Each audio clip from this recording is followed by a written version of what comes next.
All right, let's talk about something that can feel, well, huge: success. We're going to break it all down into a few simple, practical skills that, believe it or not, absolutely anyone can learn and master. So here's a question I bet you've asked yourself at some point. You look at successful people and you think, they must have something I don't, right? Maybe it's some kind of raw natural talent, or maybe they just got lucky. But is that really the whole picture? It's so easy to get caught up in those myths that to be successful, you need some incredible talent you're born with, or a winning lottery ticket, or a pile of cash. But the reality, and this is backed by so much research, is actually way more empowering. Success is really built on simple, learnable skills that you can practice every single day. Okay, let's dive right in. The very first set of skills we're going to cover is all about managing yourself. Seriously, think of this as the bedrock. It's the foundation where everything else has to be built. First up, time management. And look, this isn't about having 1,000 fancy apps or a perfectly color-coded calendar. At its core, it's just the simple skill of deciding where your time is going to go so you can actually be effective instead of just, well, busy. And this is not just some nice-to-have skill. A huge meta-analysis found a direct line between good time management and better performance at work and at school. But here's the real kicker. It's also tied to having way less stress. So getting organized doesn't just help you get more done, it actually helps you feel better while you're doing it. So how do you actually practice this? It's surprisingly easy. First, just start your day with a simple plan. I mean, even just writing down 3 key things. Second, tackle the most important one first before the day gets crazy. And finally, give each task a time limit. This one little trick forces you to focus and stops work from stretching out to fill the entire day. Next up is what I think is the real engine of any long-term achievement: self-discipline. This is what you need when that initial burst of motivation just fades away. And it always does, right? This isn't about some heroic all-night effort. It's about quiet, daily consistency. And check this out.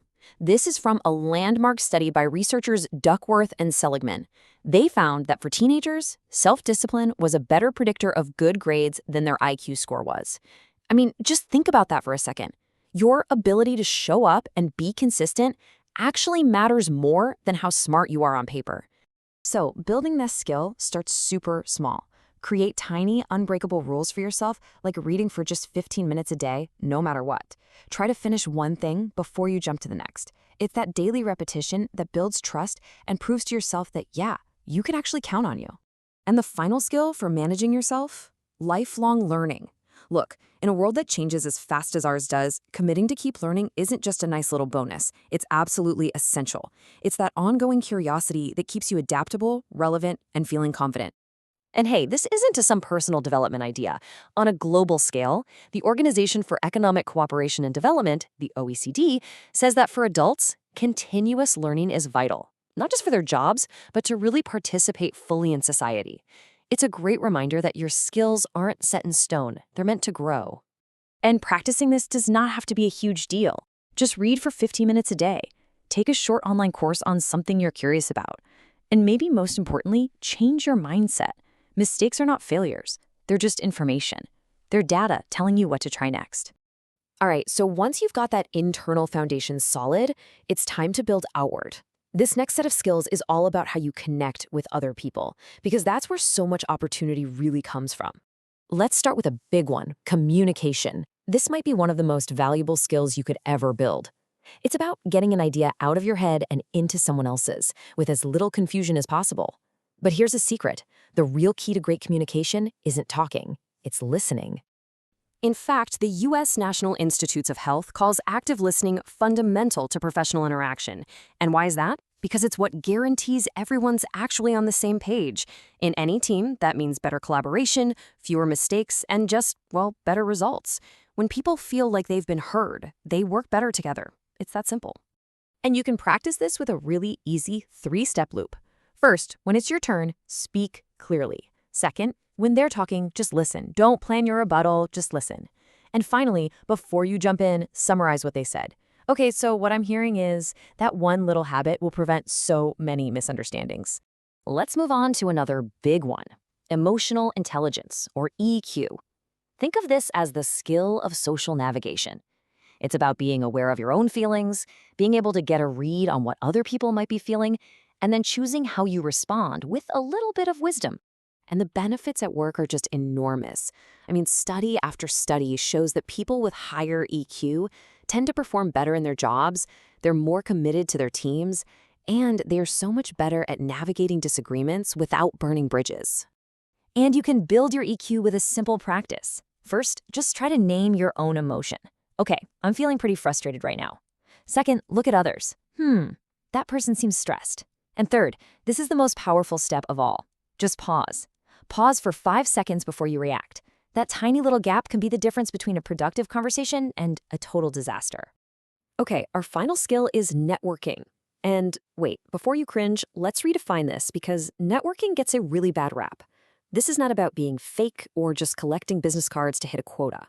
Real networking is about building useful, respectful, and genuinely helpful relationships for the long haul. And this isn't just some feel-good idea. Long-term studies show that consistent networking has a direct, positive impact on your career. It leads to more opportunities, more promotions, and higher job satisfaction. Your network is kind of like your safety net and your launch pad, all at the same time. And the best way to build a strong network isn't to ask for things, it's to give. Be helpful to other people without expecting an immediate payback.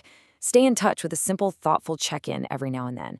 And when you talk to people, be genuinely curious about what they're doing. It's about planting seeds, not just showing up at harvest time. So, let's pull all this together. You see, none of these skills live in a vacuum. They're all part of this interconnected system.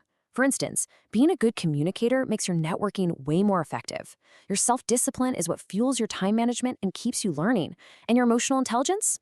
It improves every single interaction you have. Together, they create this incredibly powerful foundation for success, no matter what you do. And that brings us to the final and I think most important takeaway. Success is not about having some magical, elite talent that's only for a few lucky people. It is about simple, everyday habits that anyone, and I really mean anyone, can choose to practice. You don't have to be extraordinary. You just have to be consistent and disciplined and aware and willing to learn. Because it's those small skills practiced day in and day out that ultimately create the biggest results.